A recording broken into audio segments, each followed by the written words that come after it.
outside of social media, how have you guys marketed and branded your product? I keep my nails pink all the time. So people always say, "Oh, I like your nails." And why every time I see you, you have pink. Oh, I have a brand called Pink Nookie. Or I had pink in my hair at one point. I just make sure I have something with the brand on. Text message campaign. Yeah. We do send text and email marketing a lot. Fashion Nova is crazy with the text message marketing. So I kind of... What do they do? They send out texts like every day. Crazy. Oh, yeah? Yeah. Like one was like, your order is guaranteed to come faster than your man. Like, so I'm like, okay. And when you get on social media, you see everybody talking about Fashion Nova's text. Fashion Nova just sent this text. Yeah, so that's what I try to do. Like last week I did drop and give me 50 Kegels. Like stuff like that. Like it gets the people going. So that's hard. That's hard. Looking for Invest Fest this year, what are some things that you guys are going to do differently this year than you've done in the past? We getting that premium booth. Definitely sure. have to have that premium booth. Out of the ad. He spoke to the right guy. Need that premium booth. And then this year I want to do like... Well, talk about why that's important, like location, right? Yeah. Talk about that. Every year we've had a good booth, but when you guys do the walkthrough, it's certain aisles that you guys go through. You're not going through the back aisles or the middle ones. You're going through the premium booths. And that's where everybody is, like 19 Keys. Everybody has a premium booth. So I think the faster you buy, the better your booth is. Yeah. That's what it seemed like. Yeah, because you get to pick it on the website. Last year, first come, first serve. As soon as y'all dropped it, we brought it in. We was across from the EYL University booth. Okay. That's how we ended up getting Mike. Good location. Yeah. I seen Mike. I didn't even know who Mike was. I just seen him at the booth. I seen his face out in the hallway. I said, "Bro." Yeah, we went back and gave. I came and Next gave morning, him I pulled down on him. I asked him. I'm aggressive. He gave me his personal number and everything. Like after I talked to him, told him my story, he gave me his number. That's probably like the closest thing I had to a mentor since we started. Yeah, for sure. That's dope, man. That's dope. So I think that it's always an exciting time, but it's important to make sure you got your business correct. Like a lot of people be excited, like, I'm gonna be a vendor at InvestFest, but that's cool. But make sure you got a strategy.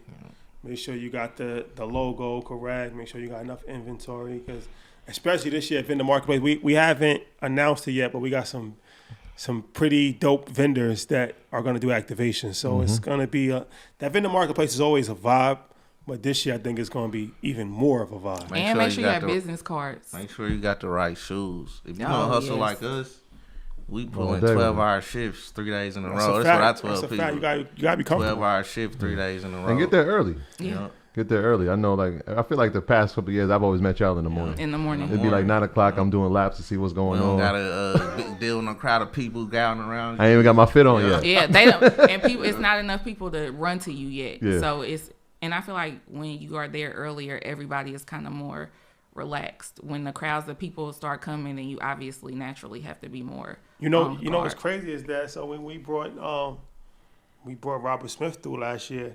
And some people knew who he was, but a lot of people, like, he was able to walk through with no problem. Like, it wasn't like you bring Steve Harvey through and it's like a tsunami. Yeah. Like, he walked through. I brought him past our booth, too. Oh, yeah? Yeah, this one, Yeah, so it's crazy. But like you said, as far as the early bird catching the worm and the Dan Cathy story, I think is good, because Sunday is the last day of the event. That was 2 years ago, and he came very unassuming, name tag, stuff like that. So he was there before vendors. Mm-hmm. There's no reason why somebody that's worth $7 billion is there before a small business vendor, and it's their business. Like, what are you doing? Get up. Wall Street Trapper, he put us on his live. Yeah, that was early morning. Yep, it is. That's how it happens. Nah, you got to be there early. I always tell people, man, like, early birds catch the worm. Like, you never know.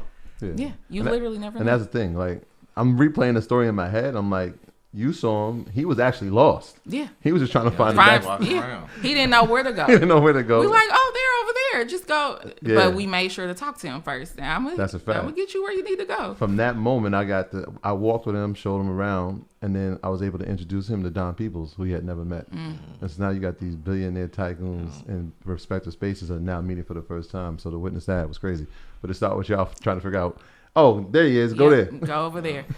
So as far as you guys looking at, you know, you moved to Atlanta, and Atlanta is the place of InvestFest, but it's also entrepreneurship hub of Black America.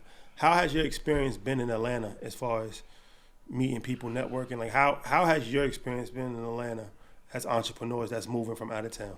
Amazing. Yeah, amazing. Like so, as soon as we came, it was like the love, man. It's just when I explain it to people, I just be like, bro, it's made for us. Like if you want to succeed in the world, go to Atlanta. And that's from experience though. Yeah. Because you'll meet. They're regular people, but they're not regular people. But they're doing regular people things like just out to eat, or he has season passes to the Hawks games. Like the amount of people we've met just going to a basketball game is insane. And I don't even watch sports. Yeah. Even the brand of choice that y'all have on today is a testament to that, right? Yeah. Like y'all are wearing Milano, for those who were not to know. But yeah, it was just y'all ran into it. Y'all were looking for this, and she said no it problem. was sold out on the site. On the website. She said, "Let me." She took a picture of my contact card, and she had her assistant text me and had what we needed Uber to us the next day. Because I feel like a lot of Atlanta gets a lot of bad rap and for people, but I don't think that's people that's fully experienced it, right? And it's like coming from other places, it's not the same. Like, you know, that level of like sometimes you got to be inspired, and be in the right situation to have the ability to grow. And it's like a lot of small towns or different cities and different things of that nature. And it's like it's a crab in the barrel mentality, and it's not a lot of people that are doing the same thing that you're doing. So it's difficult to kind of grow if you're not in the right environment. And you have to go to the right places. Like you can't say, oh, I'm moving to Atlanta to grow, and you're not in any places that business owners are. You just only in the clubs, or you only at the bars. We don't even go out. Like when people come to Atlanta, oh, what's this? We like, we don't know. What's the best restaurant? Have no clue. We on business. And even like our lawyer at InvestFest, Brandon Williams is our lawyer. Yeah. Really? But our He was first, supposed to be here, but he said he had a family emergency. Yeah. but our first year, or one of the years at InvestFest, he walked right past us. Like we were trying to give him something, he just kept on going. And so now it's like, now he's our attorney. But tell that story, 'cause that's a good story too, because he works for Steve Harvey. He's Steve Harvey's lawyer, and now he represents you guys. So how'd you make that connection? InvestFest.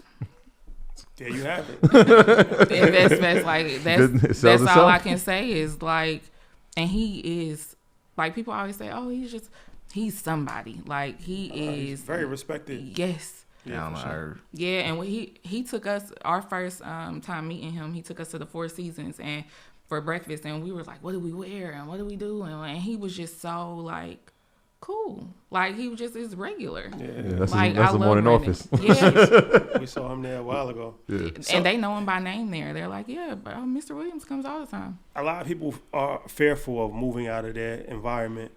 What do you say to those people that, like, you know, sometimes you just gotta take a leap of faith and leave the place that you grew up in, leave the familiar surrounding, leave the family that you know, right? It's difficult to leave. Sacrifice. How do you? What kind of advice would you give to those type of people? It's a big world out there. Don't think about it. Just do it. Yeah.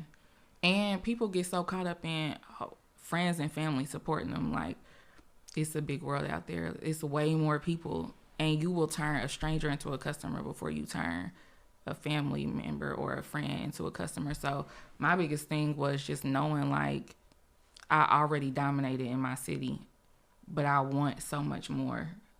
And I don't feel like I would have ever done that if I would have just stayed in Indianapolis and just been content with the support I got there. And where we from, everybody that made it left. Like Mike Epps, Vivica Fox, Babyface. Everybody from our hometown that made it left. Nobody made it living in Indianapolis. But what part? East East side. East side. East side, right? Yeah, I mean, it's one of these things where I feel like And our friend Ian from the East? no, He's from East Chicago. Yeah, he from Chicago. I feel like it's one of these things that I always say you can always come back home. Yeah. Right? If worse comes to worse, you move, you're an actor and you're trying to move to LA or you're trying to go to Atlanta or one of these Miami, one of these places. If it doesn't work out, you could always go home, right? Like you know that, you're familiar with that situation. But what about the regret that you're gonna have because you never knew Yeah. what would have happened if it's like that Drake song, like I'm leaving. Like what would have happened if you would have packed your bags and left, right? You Yeah. always got to live with that regret, thinking about, damn, I never know what could have happened. At least you knew. If it didn't work out, at least you know I gave it my all. I tried. You know, things didn't happen. Now I'm going to come back home. And even then, for me, going home is not an option either. It's somewhere else to go. Somewhere else. Somewhere else to go. Whoever said it was gonna be easy. Yeah. Like it's supposed to be hard. It's supposed to be uncomfortable. That's why when stuff happened to us, I be like, it don't faze me because I already knew it was coming. Mm-hmm. Like, so being uncomfortable. Oh, I don't want to leave. I don't want to move. So you just not gonna move because you don't want to. Maybe you gotta move. Like, I got a daughter. I left my daughter still living in Indianapolis. My oldest daughter. Like, it's a sacrifice. She know what I'm doing here. She knows she gonna win off of it in the future. Yeah. You're building a legacy, man. It's incredible. $600, no job, in jail, sleeping on the floor, making a decision to come to an event. That turning into a $1,000 business, to $1 million business, to a multi-million-dollar business. It's an incredible story.